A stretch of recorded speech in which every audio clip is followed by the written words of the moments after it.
Hello everybody, so today I will talk about chemistry. Is that Cis-2-methyl-1-pentene correct? So now I will show you how to answer. First, we need to draw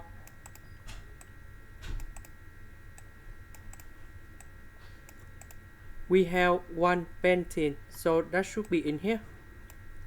2 methyl, that should be in here. So we know that in this location we have 2 hydrogen in here. Because the rules of cis and trans, we have 2 rules in here.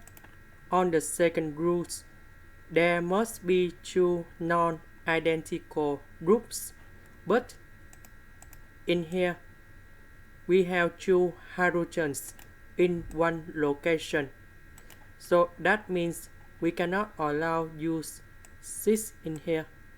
So that's it about the correct one. This is the end. Thank you for watching.